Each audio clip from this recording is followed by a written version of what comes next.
All right, strap yourselves in, because we are going deep into the brothers Karamazov Oh, yeah. betrayal, murder, Lots of... and like enough philosophical debate to make your head spin. So, To really make you think. are you ready to explore like the depths of Dostoevsky's Russia? Absolutely. I think what's so captivating about this book is that it's not just a story. Right. Dostoevsky, he uses the Karamazov family to like grapple with these timeless questions about like human nature, Yeah. faith, morality. Yeah. It's a psychological thriller, but it's also like a deep dive into humanity. And he does it through some of the most like unforgettable characters in literature, Oh, for sure. starting with the Karamazovs themselves. Yeah. You've got the patriarch, Fyodor Pavlovich, Right. like, shall we say, morally flexible figure. I mean, he is more than just flawed, right? He's like a caricature of vice. Yeah. He's lecherous, greedy. Oh, yeah. He just seems to delight in provoking everyone around him. Yeah. But there's this strange charisma to him. Right. This complexity that makes him both repulsive and fascinating. Yeah. I don't think he'd win any Father of the Year awards. Yeah, I don't know. And then there are his sons, Yeah. Dmitry, Ivan, and Alyosha. Three brothers. Three brothers, Yeah. each grappling with their father's legacy. Yeah, in their own way. In their own way. Yeah. Exactly. Dmitry, the eldest, is passionate and impulsive. Yeah, always letting his emotions lead the way. Always letting his emotions lead the way. He really embodies the Karamazov sensuality, Yeah. constantly battling these darker impulses. He's a man torn between his base desires and this yearning for something more. Yeah.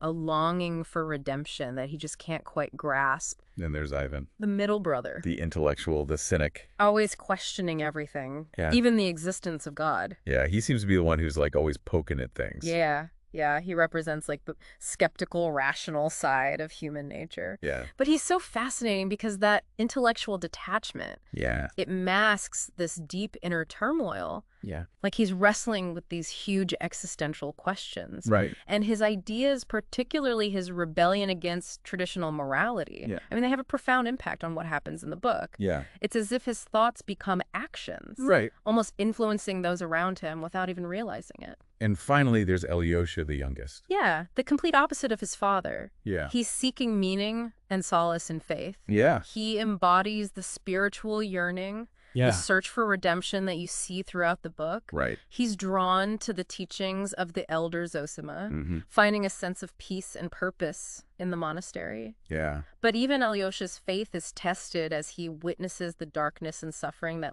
engulf his family. Yeah. Dostoevsky really throws these characters into a pressure cooker. Oh, he does. Wow. It's like he's creating this chaotic family dynamic. Yeah. This tangled web of resentment and rivalry just to see how they'll react. Like, how are they going to respond to this? Exactly. It's like they're all entangled in this web of their father's making, Mm-hmm. just struggling to break free from his influence and forge their own paths. Then, of course, you've got the women Oh, yes. who get caught in this Karamazov hurricane. The Karamazov hurricane. Grushenka, Yes. captivating and strong-willed with this mysterious past that adds to her allure. Right. And she becomes this catalyst for conflict, Yeah. Igniting Dmitry's passionate love, Oh, yeah. but also stirring up jealousy and possessiveness. Yes. Not just in Dmitry, but in Fyodor Pavlovich as well. Right. So it sets the stage for this dangerous rivalry, Uh-huh. this battle for Grushenka's affections that just exposes the darkest aspects of the Karamazov nature. And then there's Katerina, Dmitry's fiance. Right. Proud, intelligent, Yeah. but also deeply wounded, seeking both love and revenge. She wants it all. She really embodies the complexity of Dostoevsky's female characters. Yeah. They're not just passive objects of desire. They have their own ambitions, their own desires, and their own capacity for both love and destruction. Oh, absolutely. Huh? So it's a recipe for disaster. It is. And that's precisely what happens when Fyodor Pavlovich is found murdered. Murdered. The murder throws the town into chaos, and suspicion immediately falls on Dmitry. Right. I mean, the murder is the central event of the novel. Yeah. But it's more than just a crime to be solved. Right. It's this catalyst that forces each character to confront their own inner demons, Oh, yeah. their hidden desires, and their capacity for both good and evil. So Dmitry becomes the prime suspect. Right. And it's easy to see why. It is. He's made threats against his father. Yeah. He's desperate for money, and let's just say he's not exactly known for his level-headedness. No, he's not. But, Dostoevsky Yeah. being the master storyteller that he is, Right. he introduces ambiguity from the very beginning. Okay. He plants seeds of doubt Yeah. that make you question whether things are truly as straightforward as they appear.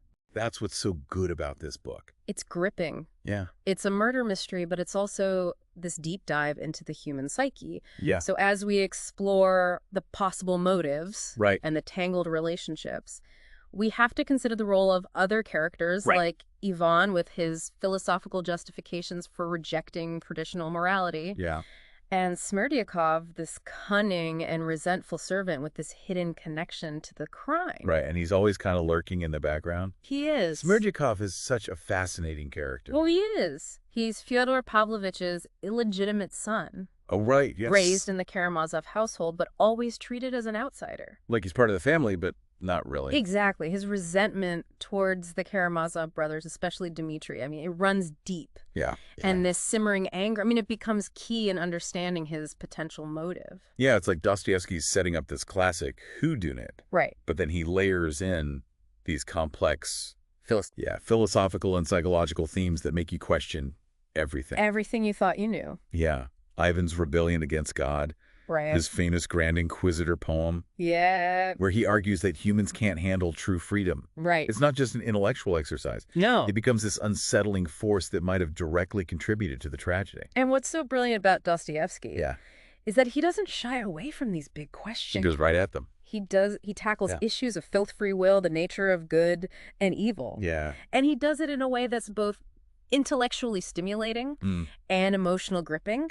He forces you to confront these questions alongside the characters, Yeah. to grapple with the complexities of human existence. Yeah. It's a wild ride. So, okay, let's rewind a bit and talk about Dmitri in more detail. Okay. He's the oldest, Yeah. and in many ways, he seems to have inherited the full force of the Karamazov temperament. Oh, he has. He's impulsive, passionate, driven by his desires, just like his father. Right. But there's also this sense of guilt, Oh, a longing for redemption that sets him apart. He's constantly battling between his base instincts Yeah. and a yearning for something better, a higher purpose. Which his relationship with his father is incredibly volatile. Incredibly. They clash constantly over money, women, everything. It's just a toxic dynamic. Oh, it is. Fueled by mutual resentment and I guess also a sense of competition. And this competition comes to a head in their pursuit of Grushenka, Yeah. which just further intensifies the tension between them. Okay, so Dmitri's love for Grushenka is a major driving force in the novel. Absolutely. He's completely infatuated with her. Yeah. And he sees her as a chance for a fresh start. A way to escape. A way to escape the darkness of his family and the legacy of his father. Yeah, but his love is also possessive and destructive. It is. Grushenka becomes both a symbol of his desires Yeah. and a catalyst for his downfall. His inability to control his passions, his jealousy, his rage, Yeah. ultimately lead him down a dangerous path. And then there's the incident at the monastery, Oh, yeah. which really highlights Dmitri's volatility. Yes. He bursts into a meeting Yeah. between his father, Alyosha, and the elder, Yeah. creates a scene, makes threats against Fyodor Pavlovich. Yeah, and it's like one of those scenes that just foreshadows what's coming next. It really does. It underscores Dmitri's impulsiveness, his Yeah. capacity for violence, and the depth of his resentment toward his father. So with all these tensions just simmering beneath the surface, Right. we come to the night of the murder. The fateful night. Dmitri, driven by desperation, rage, his infatuation with Grushenka, Yeah. he goes to his father's house. Dostoevsky just masterfully creates the sense of suspense. Yeah. As Dmitri approaches his father's house, the reader's left wondering, Yeah. will he actually act on his impulses? Right. What will happen when he confronts his father? Yeah. And the scene is so vividly described. It is. The darkness, the silence, the anticipation. It's like you're right there with him. You are. You're feeling the tension build. Yeah. That's Dostoevsky's genius. He doesn't just tell you the story, Right. he immerses you in it, Yeah. making you experience the character's emotions and moral dilemmas firsthand. And then, of course, the murder happens. The murder. Fyodor Pavlovich is found dead, and suspicion immediately falls on Dmitri. Of course. But the question of guilt is far from simple. Right. As we delve deeper into the investigation, Dostoevsky introduces these ambiguities, conflicting testimonies, and hidden motives Yeah. that just make you question everything you thought you knew. So the Brothers Karamazov is more than just a whodunit. Oh, yes. It's a psychological thriller that explores the nature of truth, deception, and the complexities of human motivation. It's a story that forces you to become the detective. You have to weigh the evidence and ultimately question your own assumptions. I mean, the murder of Fyodor Pavlovich just sends these shock waves through the entire community. Right. Suddenly everyone's a suspect and the rumor mill is just working overtime. Yeah, it's like the whole town becomes a stage. For Dostoevsky to explore like human nature under pressure. Yeah. And you see how quickly suspicion and judgment take root. How easily people are swayed by like gossip and prejudice. Exactly. And as the investigation unfolds, Dostoevsky uses it so cleverly to peel back like the layers of each character's outer life. Yeah. Their testimonies, often contradictory and riddled with these personal biases. Yeah. They reveal their secrets, their hypocrisies, their hidden desires. It's fascinating. It is. How even those closest to the Karamazovs seem to have their own agendas, their own interpretations of the truth. Like Grigory, for example. Grigory? He's been the loyal servant in the Karamazov household for years. Yeah. Yet his testimony against Dmitri is colored by his own complicated feelings about the family. Yeah, I mean, Grigory's perspective is so fascinating. It is. Because it's so deeply rooted in his own sense of morality. Yeah. His unwavering belief in Dmitri's inherent badness. He sees Dmitri as like the embodiment of the Karamazov sinfulness. Right. And this prejudice clouds his judgment. Yeah, and it doesn't help that he was injured during the attack on Fyodor Pavlovich. Right. It adds this whole element of personal resentment to his testimony. Yeah. His pain. Yeah. Both physical and emotional. It just fuels this desire to see Dmitri punished. It's a reminder that even the most seemingly objective witnesses can be influenced by their own experiences and their own emotions. Yeah, absolutely. And then there's Rakitin. Oh, Rakitin, the opportunistic journalist. Yeah, he claims to be Alyosha's friend. Right. But he's clearly more interested in exploiting the scandal for his own gain. He represents like the darker side of human curiosity. Yeah. This insatiable hunger for gossip and the willingness to twist the truth for personal profit. Yeah, he's like a parasite. He is. Feeding off the misfortune of others. Yeah. And his testimony. Oh, it's a tangled web of half-truths. It's a mess. And speculation designed to create the most sensational narrative possible. It really makes you wonder. It does. How much of what we hear, what we read, is actually true, and how much is just a carefully crafted story to manipulate our perceptions. That's a question that Dostoevsky seems to be asking throughout the whole book. Yeah, what is truth? Right. Can we ever really know the motives of others? Right. Are we always interpreting their actions through the lens of our own biases and assumptions? Yeah. And then there's Ivan.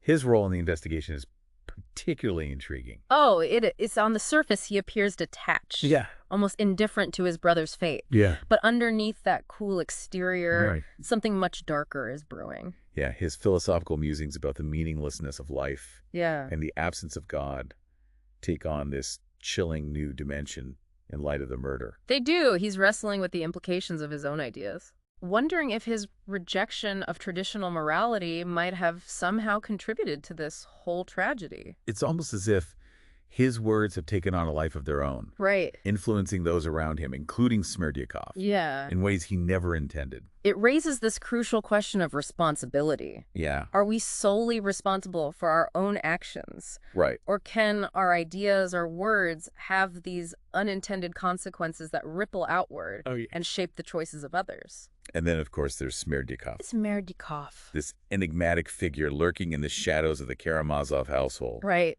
His testimony is shrouded in mystery. It is. He claims to have had an epileptic fit on the night of the murder. Right, rendering him unconscious, therefore unable to commit the crime. But is he telling the truth? Right. Or is he hiding something much more sinister? Smerdyakov is this master manipulator. He is. So skilled at playing the role of the simple, unassuming servant. But beneath that facade lies this cunning and resentful mind, deeply wounded by his illegitimacy and his status as an outsider within the Karamazov family. It's like he's been observing the family drama unfold for years. Yeah. Patiently waiting for the right moment to strike. Just wait. And his connection to Ivan. Right. Their shared conversations about the nature of morality. Yeah. And the idea that everything is permitted if there is no God. Right. it adds this layer of unsettling complexity to his character. It does, but it's important to note that Dostoevsky doesn't present this simple cause and effect between Ivan's ideas and Smerdyakov's actions. While Ivan's nihilistic philosophy might have planted a seed, ultimately Smerdyakov is responsible for his own choices. He's not just a pawn in Ivan's game. He's this complex individual, driven by his own desires and resentments. So as the investigation deepens, it becomes clear that the truth is far from straightforward. It's not just about who physically committed the crime, but also about this web of relationships. The simmering resentments, the psychological and social forces that have shaped the Karamazovs. Dostoevsky masterfully interweaves the past and present. He does. Revealing how Fyodor Pavlovich's tumultuous marriages, his cruel treatment of his wives, and his general disregard for those around him have created this climate of dysfunction and despair within the family. It's like they're all trapped in this cycle of pain and repetition. Each generation just bearing the burden of their father's sins. The investigation also sheds light on the tangled dynamics between Dmitri, Grushenka, and Katerina Ivanovna. Absolutely. Like, Dmitri's passionate love for Grushenka has morphed into this destructive obsession, fueled by jealousy, possessiveness, and a desperate need for escape. And Katerina Ivanovna, despite her intelligence and pride, is unable to break free from this web of pride and resentment that she's woven around herself. She loves Dmitri. But she also seeks to control him. To mold him into the man that she wants him to be. And her actions often have the opposite effect. They push him away. They do. They push him further away, and they drive him deeper into Grushenka's arms. It's such a classic love triangle. It is. But Dostoevsky infuses it with such psychological depth that it becomes a study in the complexities of human desire. Of the interplay of love-hate. Jealousy.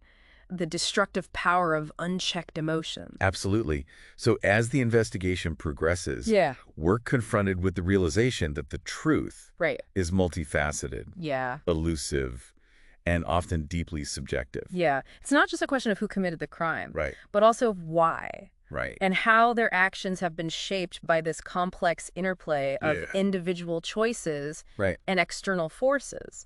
Dostoevsky doesn't provide easy answers. No, he doesn't. He challenges us to confront the ambiguities of human motivation, the gray areas of morality, and this often uncomfortable reality that even the most heinous acts can have their roots in this tangled web of circumstances, desires, and unintended consequences. And it's in the courtroom during Dmitri's trial that these complexities come to a head. It's like the trial becomes more than just a legal proceeding. It's this battleground for truth. A stage where the characters' deepest secrets are exposed and their motivations are laid bare for all to see. The courtroom transforms into a microcosm of society. It does. Reflecting the tension between justice and mercy. The power of persuasion and the often arbitrary nature of legal judgments. Dostoevsky brilliantly captures the drama and theatricality of the courtroom, using it to highlight the flaws and contradictions of the human legal system. And the trial itself is full of twists and turns. Oh, it is. The testimonies of the various witnesses, often conflicting and unreliable, create this sense of dizzying uncertainty. It really does. You're constantly questioning who to believe. Who's telling the truth? Whose version of the truth to accept, and ultimately whether the truth can ever be fully known. It's unsettling, isn't it? It is. To realize that the pursuit of justice can be so easily swayed by performance, by the ability to tell a compelling story, whether or not that story aligns with the truth. Absolutely. Dostoevsky seems to be suggesting that the legal system, despite its aspirations to fairness and objectivity, is ultimately a human construct, susceptible to all the flaws and biases that come with being human. But even amidst all the legal maneuvering and the dramatic testimonies, Dostoevsky never loses sight of the human drama at the heart of the story. He doesn't. He shows us the emotional toll. The anguish, the despair. The desperate search for meaning and redemption in the face of a potentially devastating verdict. The trial becomes a crucible. A test of faith morality. Right. And the very core of their beings. Each character is forced to confront their own role in the tragedy. Yeah. To grapple with the consequences of their choices. Right. And to come to terms with the darkness that resides within them. Yeah, one of the most gripping moments of the trial is Ivan's testimony. Oh, Ivan's testimony. He takes the stand, and instead of defending his brother, he delivers this rambling, almost incoherent account of his conversations with Smerdyakov, suggesting that he might have in some way planted the idea of the murder in Smerdyakov's mind. It's a pivotal moment. Yeah. It's like a turning point in the whole narrative. Yeah, Ivan the intellectual. The skeptic. The skeptic. The man who prides himself on his rationality. Yeah. Seems to be cracking under the weight of his own guilt. Yeah, he's confronted with this terrifying possibility. Right. That his ideas, his rejection of traditional morality might have had real-world consequences. Consequences he never intended, but which he cannot escape. It's such a chilling reminder. It is. That our words have power. Right. And that even the most abstract philosophical concepts can have a profound impact. On the choices we make and the actions that we take. Ivan's testimony throws the courtroom into chaos.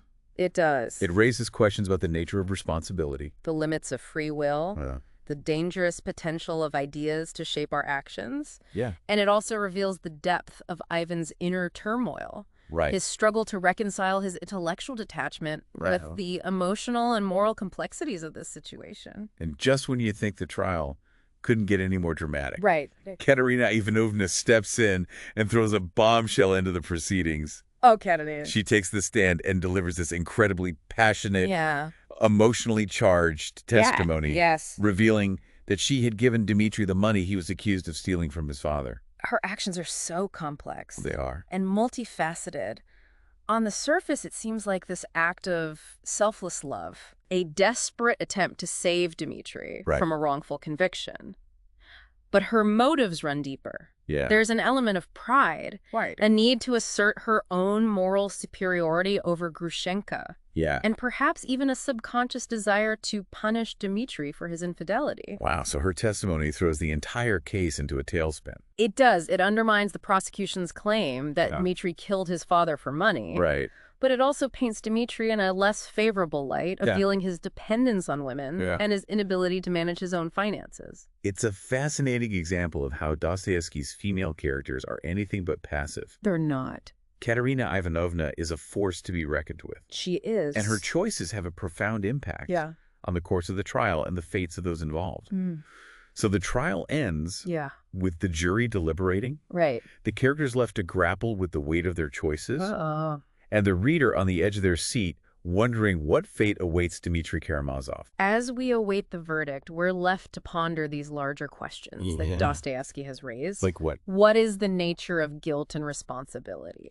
What is the power of ideas to shape our actions? Right. What are the boundaries between sanity and madness? Yeah. And ultimately, is redemption possible? Yeah. Even in the face of our darkest impulses? Right. These are questions that continue to haunt us long after we've closed the book. They do. Questions that challenge us to confront the complexities of our own humanity. So the courtroom is like thick with tension as everyone waits for the verdict. You can just feel the weight of expectation, the anticipation of judgment hanging in the air. It really is as if the entire novel has been building towards this moment. Yeah. You know, this culmination of choices and consequences. Right. Each character, in their own way, is about to face a reckoning. So what's the verdict? Guilty. The jury finds Dmitri guilty of murdering his father. Wow, guilty. It's like a gut punch even knowing how the story unfolds. It's fascinating that Dostoevsky doesn't let us off the hook with a simple resolution. No, he doesn't. He shifts the focus away from the legal outcome and dives into these profound psychological and spiritual consequences of the judgment. Exactly. Dmitri's sentence to hard labor in Siberia becomes like a metaphor for his internal struggle. Okay. It's this physical exile that mirrors his own journey towards redemption. So even though he's been found guilty, it's not the end of his story. Not at all. It's like a beginning in some ways. It is a beginning. Yeah. So Dmitri, he doesn't completely despair. No. He embraces his punishment as a chance for a fresh start. An opportunity to confront his past and atone for his sins. It's quite a transformation for a character who's been so driven by passion and impulsiveness. What brings about this change? Well, a large part of it, I think, is rooted in his love for Grushenka. Okay. Even though they're separated by his exile, her love gives him a sense of purpose, a reason to hope for a better future. So it's a testament to the power of love, even in the face of hardship and separation. Mm-hmm. But Dmitri's not the only one undergoing a transformation. No, Ivan, who has been wrestling with his own demons throughout the book, experiences a complete breakdown after the trial. Yeah, Ivan's collapse, it's both tragic and inevitable. It is. The weight of his unspoken complicity in the murder. Yeah. His haunting encounters with the devil, and the realization that his own ideas might have contributed to the tragedy. Right. It just becomes too much for him to bear. Right. His intellectual detachment is just shattered. It is. Leaving him vulnerable. Exposed to the raw emotions that he's been trying to suppress. Do you think Dostoevsky is suggesting a link between Ivan's intellectual pride and his inability to cope with the consequences of his actions? That is a thought-provoking question. It's possible that Dostoevsky is exploring the limits of reason. Okay. The dangers of, divorcing intellect from empathy and compassion. Ivan's breakdown could be seen as a warning against the hubris of intellectualism, a reminder that we can't simply think our way out of moral responsibility.